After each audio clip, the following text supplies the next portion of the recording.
primeramente quería enseñarles la palabra del Señor antes de entrar en el texto. La palabra del Señor se puede describir en tres maneras, en tres formas. Y una de las formas es, cuando la leemos nosotros, es en una manera histórica. En una manera histórica, ¿qué fue lo que pasó en ese tiempo? ¿Cómo fue la historia? Porque estas fueron cosas que pasaron en ese tiempo. Y nosotros estamos leyendo y repasando de lo que pasó en ese tiempo. Estamos viendo qué fue lo que pasó en una manera histórica. Y esa es una de las maneras que podemos nosotros ver la palabra.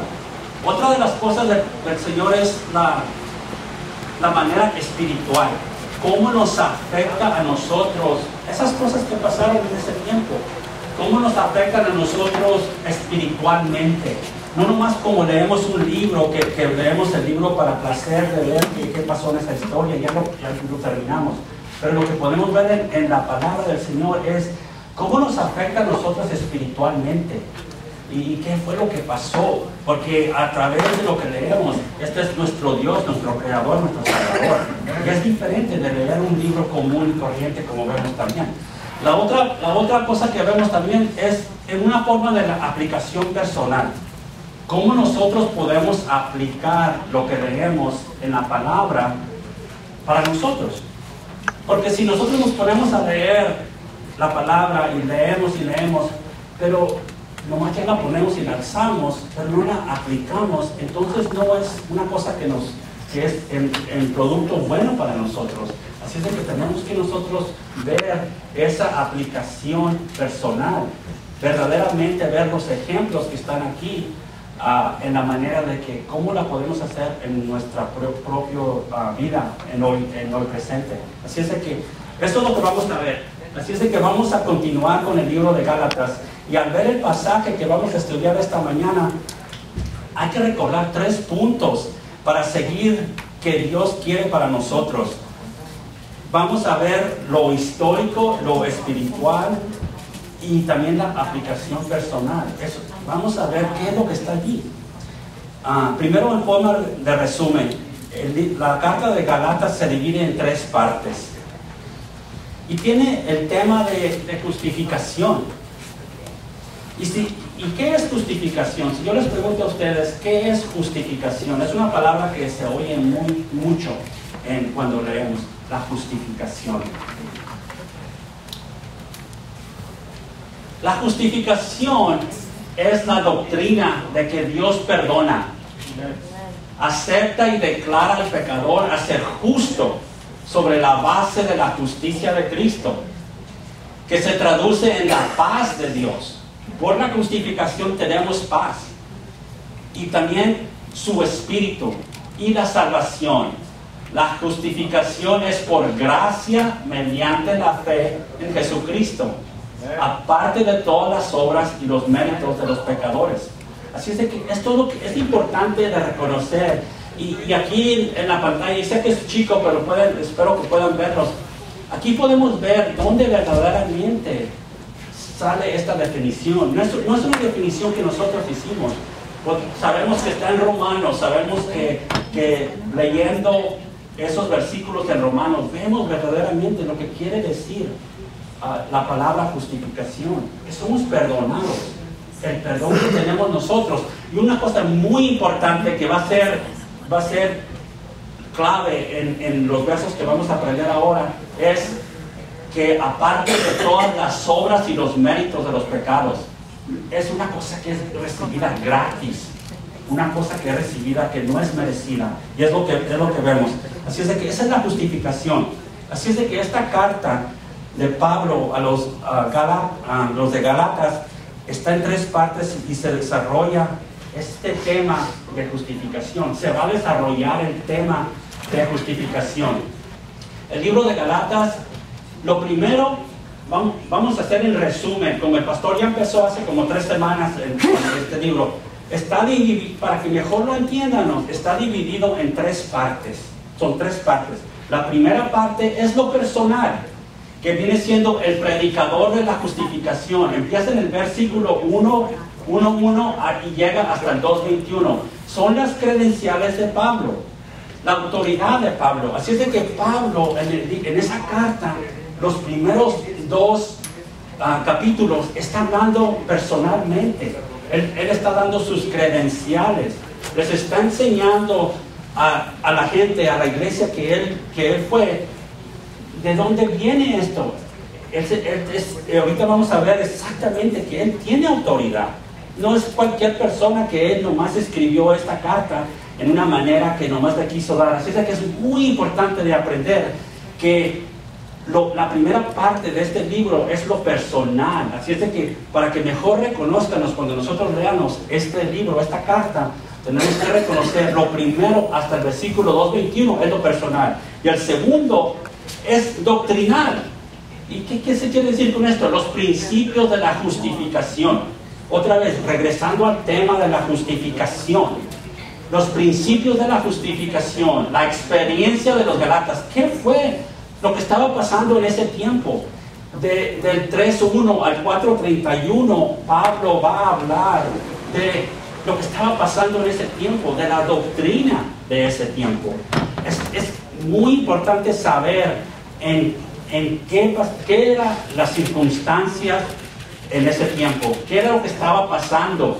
Y por eso vamos a leer ya, y vamos a ver ya cuando sigamos continuando en estas semanas próximas que vienen, vamos a ver la doctrina que tiene esta carta. Así es de que primeramente, los primeros es lo personal, la segunda parte es la doctrina. El tercero es la práctica. La práctica son los privilegios de la justificación. ¿Qué es lo que recibimos a través de la justificación?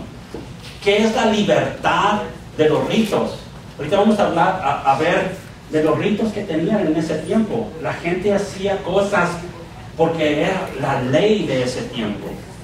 Y estaban equivocadas la gente, estaba equivocada. Y vamos a ver también la libertad en el espíritu. Y luego Pablo concluye su carta y da la conclusión y la aplicación. Y eso va a estar en Gálatas 5:1 hasta el 6:18. Se termina allí. Así es de que quiero que recuerden estas tres puntos, estas tres secciones de esta carta. Lo personal, que es lo que vamos a hablar ahora. Lo que vamos a hablar ahora se va a hacer énfasis en Pablo, no en la comunidad. Y porque vamos a estar todavía en el 2 del 1 al 10, la primera parte. Y como les digo, así es de que estas son las tres áreas que vamos a ver y que tenemos que reconocer. Así es de que al nosotros seguir entre las semanas que vienen, es bueno de recordar estos tres puntos. Así es de que para recordar y tener perspectiva de esta carta, Pablo escribió primero a reconocer hay que reconocer dónde está esa región. Y no se alcanza a ver muy bien, pero esta región está aquí donde dice Galatia, que está en inglés, pero dice Galatia. Este es el país que es ahora Turquía. Es el país Turquía. Si ustedes ven aquí abajo donde está Israel, aquí abajo está Jerusalén, pero la área donde vivía esa gente en ese tiempo es donde está Turquía ahora, el presente día. Y vemos que abajo había verdaderamente como 4 iglesias que estaban abajo. Normalmente en la región del norte, que está aquí arriba, la región del norte no había mucha gente. La gente vivía más al sur de esa región. Y allí fue donde Pablo hizo sus viajes misioneros. Allí fue donde Pablo está escribiendo esta carta. Y es importante para nosotros saber y tener la perspectiva de dónde está esa región. Mucha de esa gente también se vino de Francia en ese tiempo. Vino a vivir allí. Así es de que vinieron otra gente. Y esa es la gente que vivía allí. Así es de que eso fue la región de donde está esta iglesia. Y le llaman la iglesia, pero verdaderamente había varias iglesias. No nomás era una iglesia, era una región de gente que vemos que está allí. Así es de que el propósito de Pablo para la iglesia era de plantar el evangelio. Ese fue verdaderamente su propósito, el propósito de plantar el evangelio. Pero el Evangelio no nos dice que somos salvos por gracia, no por obras ni por nada que nosotros podemos hacer, que no necesitamos tener costumbres falsos para ser salvos. En ese tiempo, allí mismo, en esa región, se encontraban unos maestros falsos. Esos maestros falsos se llamaban judaizantes. Estos maestros estaban minimando la doctrina central del Nuevo Testamento. Ellos no creían o no estaban enseñando la justificación, la salvación del perdón por la fe. Lo que ellos decían era que los gentiles necesitaban hacerse judíos para poder ser cristianos. Ellos decían que si tú eres un gentil, no puedes ser salvo, tienes que ser un judío. Y esto es lo que Pablo estaba en combate. Pablo estaba diciendo lo opuesto. Y es importante de reconocer de lo que Pablo estaba en batalla en ese tiempo. Los judaizantes proclamaban que la circuncisión era necesaria para ser salvo. Y además de eso, que necesitaban otras costumbres y otros ritos que necesitaban hacer. Y estos ataques se encontraban en ese tiempo. Así muy similar a los ataques que tenemos hoy mismo, que otros vienen con otras creencias, otros vienen con otras costumbres y nos dicen a nosotros que el Evangelio por la gracia, la justificación por la gracia, que está en ataque. Y es lo que tenemos que reconocer. Así es de que estos judaizantes no creían en la autoridad y no creían que Pablo era auténtico. Ellos no creían que Pablo tenía el poder de él proclamar lo que él estaba estudiando. Y ellos pensaban que Pablo no tenía las credenciales para estar dando esa doctrina del Evangelio. Así es de que es lo que vemos, hermanos, que lo que pasa es de que Pablo está en un tiempo muy hostil contra él. Está la gente contra él. Hay otros que están predicando lo opuesto que él. Y él está diciendo, no, esto es lo correcto, que es la justificación, que es el Evangelio. Y otra cosa también era que Pablo no era uno de los 12 apóstoles originales.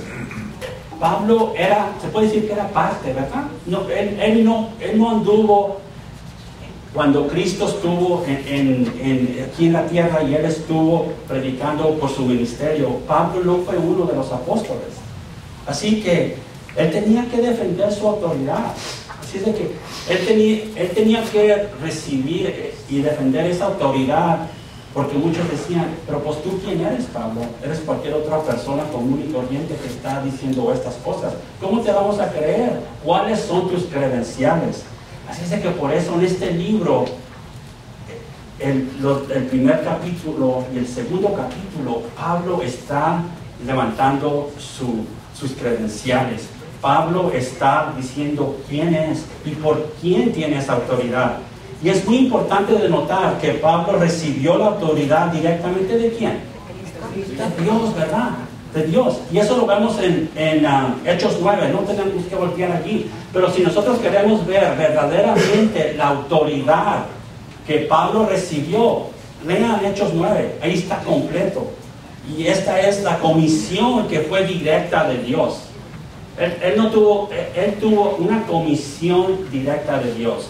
Y por esa comisión, por esa autoridad que Dios le dio, Pablo puede dar esta instrucción. Pablo tiene la autoridad de proclamar y de enseñar y de predicar el Evangelio. Y Pablo estaba predicando y enseñando el Evangelio, pero Satanás estaba en batalla con él toda su vida, muy similar como nosotros vivimos hoy. Nosotros tratamos de hacer las cosas buenas o tratamos de proclamar al Señor y todo, pero ¿qué es lo que pasa? Satanás entra en nuestras vidas. Satanás entra en la manera de que nos causa que nos trompiecemos, que faltemos, que sufrimos. Y estamos batallando contra Satanás en nuestras relaciones, con nuestras familias, en nuestros propios pensamientos. Es una batalla que tenemos diariamente y es lo que tenemos que reconocer, hermanos, que Satanás, así como Pablo en ese tiempo estaba batallando contra él, Satanás ahora está peleando contra nosotros y eso no se va a acabar. Así cuando Pablo proclamaba la verdad del Evangelio de Cristo, Satanás iba detrás de él, tratando de derrotar todo lo bueno que Pablo estaba haciendo. Es decir, que cuando él estaba predicando y enseñando a esa iglesia en ese tiempo, Satanás venía detrás de él. Y eso es lo que vemos en Hechos. Quiero que volteen antes a Hechos 20. Y quiero que marquen en Galatas 2. Pongan allí porque vamos a regresar para allí varias veces. Versículos 28 y 29. Hechos 20, versículos 28 y 29. Déjenme leer lo que dice aquí. Tengan cuidado de sí mismos y de todo el rebaño sobre el cual el Espíritu Santo los ha puesto como obispos para pastorear la iglesia de Dios, que Él adquirió con su propia sangre. Sé que después de mi partida entrarán en medio de ustedes lobos feroces que procurarán acabar con el rebaño. Así es de que, hermanos, aquí podemos ver que cuando nosotros decimos algo bueno, cuando nosotros decimos algo bueno por el Señor, Satanás viene como un lobo feroz detrás, tratando de atacar lo que nosotros hemos proclamado, lo que nosotros hemos dicho. Nosotros estamos involucrados en algo bueno. Va a haber obstáculos, va a haber situaciones que nosotros vamos a tener que combatir contra eso. Así es de que es la misma cosa que como padres, así podemos ver con nuestros propios hijos o familiares. En vez de nosotros tratamos de enseñarles a nuestros hijos las buenas cosas, pero ¿qué es lo que pasa? Satanás empieza a trabajar en las vidas de ellos y trata de arrebatarlos. ¿Por qué? Porque nosotros queremos darles buena instrucción, buena dirección, pero tenemos que batallar con Satanás, con la sociedad, con las cosas que están pasando. Así es de que eso es lo que sabemos aquí, que Satanás siempre va a estar en ataque. Así es de que vamos a regresar para atrás a Gálatas 2 y del 1 al 10, que es el texto que vamos a ver. Y ahora, en el capítulo 2, versículo 1 al 10, lo que vamos a estudiar esta mañana muestra su recomendación apostólica. Lo que vamos a ver ahora va a ser la recomendación apostólica de Pablo. Es la recomendación que él va a tener de los otros apóstoles, ¿verdad? Recuerden que los primeros 2 capítulos estamos hablando de Pablo, estamos hablando de sus credenciales. Y antes de eso, el capítulo 1, 10 al 24, que el pastor ya predicó tocante eso, que Pablo solo da su testimonio personal. Pablo dio su testimonio personal. Pero sin embargo, ahora en el capítulo 2, del versículo 1 al 10, vamos a ver de la recomendación apostólica. Es decir, los otros apóstoles que los conocían a Juan y los demás. Y así no fue Pablo que estaba predicando a solas, pero que otros también lo iban a aprobar. Así es que ahorita vamos a ver lo que pasó, que los otros apóstoles, ya sea que estaban opuestos o no, y es lo que vamos a ver ahorita. Así es de que Pablo está defendiendo el derecho de hablar por Dios.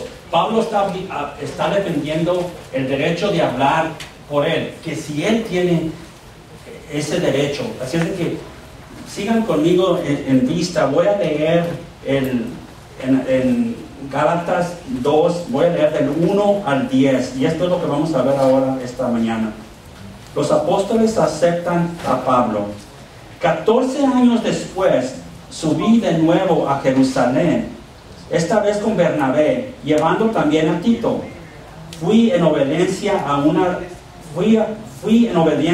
una revelación y me reuní en privado con los que eran reconocidos como dirigentes y les expliqué el evangelio que predico entre los gentiles para que todo mi esfuerzo no fuera en vano. Ahora bien, ni siquiera Tito, que me acompañaba, fue obligado a circuncidarse, aunque era griego.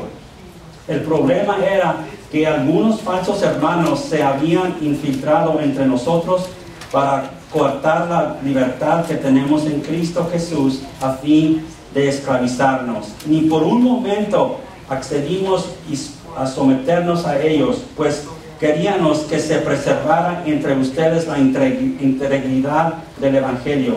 En cuanto a los que eran reconocidos como personas importantes, aunque no me interesa lo que fueran, porque Dios no juzga por las apariencias, no me impusieron nada nuevo. Al contrario, reconocieron que a mí me había encomendado predicar el Evangelio a los gentiles, de la misma manera que se le había encomendado a Pedro predicarlo a los judíos. El mismo Dios que facultó a Pedro como apóstol de los judíos, me facultó también a mí como apóstol de los gentiles. En efecto, Jacobo, Pedro y Juan, que eran considerados columnas al recordar la gracia que yo había recibido, nos dieron la mano a Bernabé y a mí en señal de compañerismo, de modo que nosotros fuéramos a los gentiles, a ellos, a los judíos. Solo nos pidieron que nos acordáramos de los pobres, y eso es precisamente lo que he venido haciendo con esmero. Así es de que aquí hay mucha información, y si nomás lo leemos así una vez, es muy difícil para tratar de sacar todo lo que está diciendo aquí. Pero es a través de leerlo varias veces, a través de estudiarlo, podemos ver verdaderamente lo que Pablo nos está diciendo aquí. Y eso es lo que queremos y vamos a tratar de hacer ahora esta mañana. Pablo está defendiendo el derecho de hablar por Dios. Pablo está solo aparte de los otros apóstoles. Recuerden que los apóstoles otros estaban en Jerusalén. Él estaba aparte. Él estaba acá aparte en otra región. Y así es de que se puede decir que él no estaba en el grupo. Él no estaba en unión con esto. Pero él también estaba predicando el Evangelio. Pero la cosa que vamos a ver es de que estaba predicando el mismo Evangelio que estaba predicando Pedro acá en Jerusalén, o Pablo estaba predicando otra cosa en otra región. Y es lo que vamos a ver. Está unido ese Evangelio, está unido eso que vamos a ver. Así es de que en versículos 1 y 2, aquí dice, 14 años después, subí de nuevo a Jerusalén, esta vez con Bernabé, llevando también a Tito. Y luego fue en obediencia a una revelación. Así es de que Pablo tenía ya 14 años, más si vemos en el texto, tenía 3 años más. Así es de que ya Pablo tenía 17 años en su ministerio en este tiempo ya. Ya tenía 17 años que él había estado predicando. Tenía 17 años de cuando tuvo el encuentro con Cristo, con Dios. Y leemos que Pablo fue a Jerusalén para recibir su recomendación de los otros apóstoles. Así es de que Pablo está en otra región. Y lo que dice aquí es, él fue a Jerusalén y se llevó a Tito también con él. Y Tito era un gentil. Tito era un creyente, pero él no era judío. Y ahorita vamos a ver, esa es una cosa muy importante de saber, de reconocer. ¿Qué fue lo que pasó cuando Pablo fue a Jerusalén? Este viaje se describe en Hechos 15. Ahorita vamos a voltear para allá, pero en Hechos 15 podemos nosotros leer qué fue lo que pasó en este mismo viaje que él está documentando aquí en Galatas. Y es lo que vamos a ver ahorita. Pablo fue a Jerusalén por una revelación de Dios. No fue porque él iba a tener presión de los otros apóstoles que le dijeran, tú tienes que venir para acá para saber lo que tú estás estudiando, lo que tú estás predicando, lo que tú estás enseñando. No fue eso. Fue una revelación, como lo dice aquí el texto, que Dios le dijo, Pablo, yo quiero que tú vayas a Jerusalén para que te reúnes allá con los otros apóstoles y con la iglesia de Jerusalén. Así es de que eso fue lo que pasó. Él comunicó el evangelio cuando él llegó también para atrás para Jerusalén. Así es de que primero Pablo, cuando va a Jerusalén, se reúne con la iglesia. Con la iglesia, que es grupo, no es personal, es con varios de allí. Así es de que quiero que volteemos a Hebreos 15. Perdón, Hechos 15, perdónenme. Hechos 15, y al tenerlo,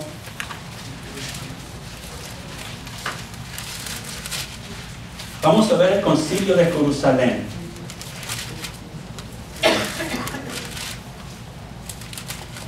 Déjenme leerles Hechos 15, voy a leer el 4 y el 5.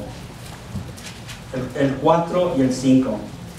Al llegar a Jerusalén fueron muy bien recibidos, tanto por la iglesia como por los apóstoles y los ancianos, a quienes informaron de todo lo que Dios había hecho por medio de ellos. Entonces intervinieron algunos creyentes que pertenecían a la secta de los fariseos y afirmaron: es necesario circuncidar a los gentiles y exigirles que obedezcan las leyes de Moisés. Así es de que aquí vamos a ver que la iglesia de Jerusalén decía que para ser salvo necesitaban ser circuncidados. Es muy importante, porque ¿qué es lo que están diciendo ellos? Para tú ser salvo necesitas seguir esta ley. Para tú ser salvo no es algo que Dios te va a dar gratuitamente. Para ser salvo tú tienes que hacer algo por ti mismo. Pero el Señor no es así, y la palabra no dice eso. Dice que nosotros tenemos la justificación y la gracia gratis, sin nada de que nosotros hagamos. Así es de que Pablo fue con Tito, que era un gentil, y que él no estaba circuncidado. ¿Pero qué? Él era un cristiano y era un creyente. Así es de que Tito fue el ejemplo para los judíos, que ellos se dieran cuenta que no es necesario de tener esas costumbres, porque él era ya un creyente. Así es de que, ¿cómo podían decir ellos que Pablo estaba incorrecto? No lo podían hacer, porque Pablo les estaba diciendo: vean aquí a mi compañero, a mi amigo Tito, él es creyente, él es gentil, no es judío, y aparte de eso, él no está circuncidado. Así es de que el Espíritu Santo le ayudó a Pablo a llevar prueba visible con Tito. Él llevó una prueba completamente, y que no es necesario seguir las leyes de la gente para ser salvo. La salvación viene por la gracia de Dios, sin ser merecida, y no por los ritos y los falsos costumbres que tenía esa gente en ese tiempo. Y segundo, Pablo se reúne privadamente con los apóstoles para proclamar el evangelio de gracia. Así es de que primeramente se reunió con la iglesia, con todo el grupo, y después de eso sabemos por lo que nos dice, y podemos ver el versículo 9 del capítulo 15, dice: sin hacer distinción alguna entre nosotros y ellos, purificó sus corazones por la fe. Y ellos, a través del estudio podemos saber que eran los apóstoles. Así es de que imagínense que Pablo viene aquí a Chandler, ¿verdad? Se reúne con toda la iglesia de nosotros, que es una iglesia grande, y él va a decir lo que pasó en el versículos 4 y 5, y después de eso él se va a reunir con los apóstoles aparte, en una reunión aparte, y así es de que eso fue lo que pasó. Por lo que sabemos, ellos se refieren a Pedro, a Juan y a Jacobo, que ellos estaban allí, y que ellos estaban de acuerdo con Pablo que no es necesario de ser circuncidados para ser salvos. Los demás también estuvieron de acuerdo con Pablo. Así es de que este viaje que Pablo hizo a Jerusalén fue ¿para qué? Fue para tener la autoridad de quién es él, y a través de eso lo que estaba enseñando, que era la verdad, que estaba en común y era en las condiciones correctas de la palabra de lo que dice Dios. Así es de que lo que él estaba predicando en las otras regiones era lo que se estaba predicando allí en Jerusalén, pero también para eso, para enseñarles que los que pensaban que nomás los judíos iban a ser creyentes, que estaban incorrectos. Y al leer estos pasajes en los libros que leí, reconocí algo más de Pablo, que Pablo no era un apóstol calmado y muy pausado. Él tenía una grande convicción. Y si alguien estaba diciendo error, si alguien no estaba diciendo la verdad, él no le gustaba y se enojaba. Y él tenía mucha emoción. Así es que es importante. Pablo defendía lo del Señor, hermano. Él no estaba sentado pasivo y decir, pues si tú piensas así está bien, no hay problema. Y eso es lo que nos pasa muchas veces ahora a nosotros, que si alguien viene con otro evangelio o con otra creencia, decimos, pues está bien, tú crees así, ¿sabes qué? Pero yo voy a creer así. No, Pablo les había dicho, ¿sabes qué? Tú estás incorrecto. Lo que tú estás diciendo no está bien. ¿Y por qué? Porque él tenía amor para ellos. Él no quería que ellos fueran en un camino falso, en un error. Él estaba muy fijo en lo que él estaba predicando y enseñando. Así es de que eso fue lo que pasó cuando él regresó a Jerusalén. Vamos a pasar a Gálatas otra vez. Pablo, con mucho fervor, como les dije, en Gálatas 5, de 2 al 5, que no puedes ser salvo si eres legalista, solo por la gracia del Evangelio. Así es de que Pablo está diciendo aquí, no tengan ustedes todas estas reglas, no tengan ustedes todas esas cosas que tienen que hacer. Si no tienes que hacer como son los judíos o los fariseos de ese tiempo.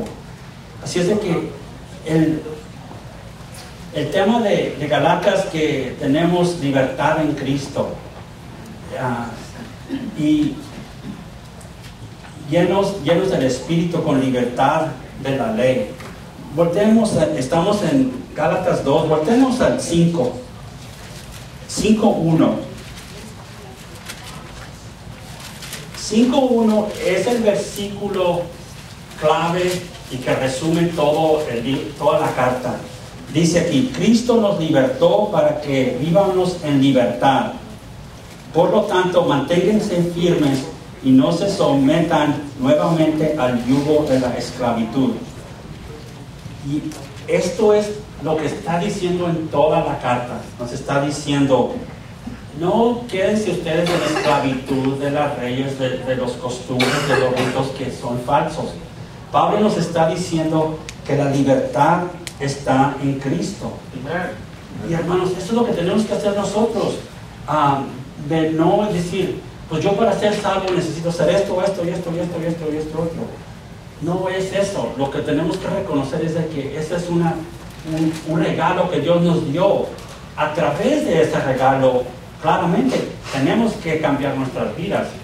Pero no es algo diferente, hermanos. Así es de que no se nos olvide que 5.1 es el resumen de toda la carta, de que podemos ver para atrás. Eso es lo que el Señor quiere para nosotros. Hasta que lleguemos a la verdad, somos puestos en libertad. Libertad para hacer lo que está bien y disfrutar de ella. Esa es la libertad que nosotros tenemos en Cristo. Estamos en Gálatas, volteamos unas cuantas páginas para la izquierda, a Segunda de Corintios 3. Segunda de Corintios 3, 17. Miren lo que vemos aquí. Dice, ahora bien, el Señor es el Espíritu, y donde está el Espíritu del Señor, allí hay libertad. Donde está el Espíritu del Señor, allí hay libertad.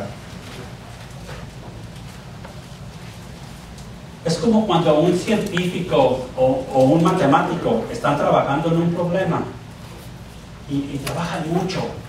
Quieren saber ese problema, quieren dar la solución a ese problema. Y no es hasta cuando encuentren la solución de ese problema que van a estar libres. Imagínense, trabajan en ese problema hasta que no encuentran la solución de ese problema, no están libres de ese problema. Eso es lo que podemos aplicar nosotros en nuestras vidas. Si nosotros estamos en ese problema en nuestras vidas, los problemas que tenemos, hasta que nosotros no tomemos al Señor, vamos a estar libres. Es cuando vamos a estar libres. Es muy importante de saber lo que nos dice aquí la palabra, que hay la libertad en Cristo. Si nosotros queremos vivir nuestras vidas aparte de Cristo, no vamos a tener libertad, porque el mundo nos va a ahorcar, nos va a hundir, y es lo que tenemos que reconocer. Y regresando para atrás para Gálatas 2, vamos a continuar con el versículo 6. Como ya pasamos el 5 de la libertad, el 6. Pablo se considera al mismo igual de los otros apóstoles. Dice aquí en el 6, otra vez, Gálatas 2, versículo 6. En cuanto a los que eran reconocidos como personas importantes, aunque no me interese lo que fueran, porque Dios no juzga por las apariencias, no me impusieron nada nuevo. Está diciendo aquí que Dios no tiene favoritos. Pablo está diciendo, los apóstoles o otras personas no son favoritos porque ellos anduvieron con él en la tierra. Y es la misma cosa con nosotros. Nosotros no tenemos favoritos. Y si vemos, otra vez vamos a regresar a la izquierda a Hechos. Acá todos están aquí muy a la mano. Volten otra vez a Hechos 10. Hechos 10. Estamos hablando de favoritos, que si verdaderamente Dios quiere a la gente en favorito. Vamos a ver Hechos 10, 34. Hechos 10, 34.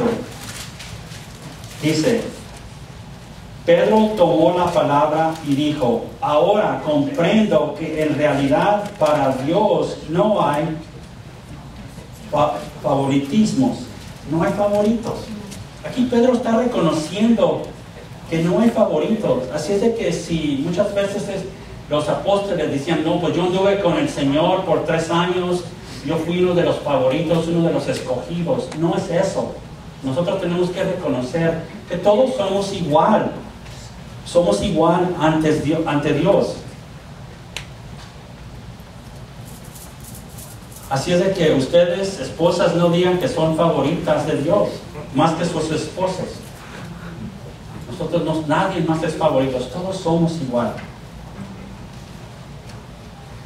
Así es de que regresando para atrás otra vez a Gálatas, al versículo, voy a llevar al 8 primero y luego regreso al 7. Versículo 8 nos dice, Gálatas 2, 8. El mismo Dios que facultó a Pedro como apóstol de los judíos, me facultó también a mí como apóstol de los gentiles. Aquí Pablo está diciendo, no hay favoritos. No hay favoritos. Pablo está diciendo que él era igual que los demás apóstoles. Es lo que está diciendo Pablo aquí. Y que él tenía las mismas credenciales que los apóstoles para predicar la palabra del Señor. Y los apóstoles no tenían nada para agregar a Pablo. Él era igual que ellos, aunque no fueron, aunque él fue aparte. Y luego también en el versículo 7, que no podían agregar nada al Evangelio. Pablo predicaba a los gentiles y Pedro a los judíos. Pablo predicaba afuera de Jerusalén y Pedro en Jerusalén a los judíos. ¿Pero qué era? Era un solo evangelio. No era que Pablo estaba él predicando una cosa diferente aparte y que Pedro estaba predicando otra cosa. Los dos estaban predicando lo mismo, que es el evangelio de la justificación de la fe, que es lo que nosotros hoy mismo nuestra creencia está centrada en eso. Así es de que vemos el versículo 9. Déjenme pasarlo brevemente otra vez. En efecto, Jacobo, Pedro y Juan, que eran considerados columnas, al reconocer la gracia que yo he recibido, nos dieron la mano a Bernabé y en mi señal de compañerismo, de todo modo que nosotros fuéramos los gentiles y ellos a los judíos.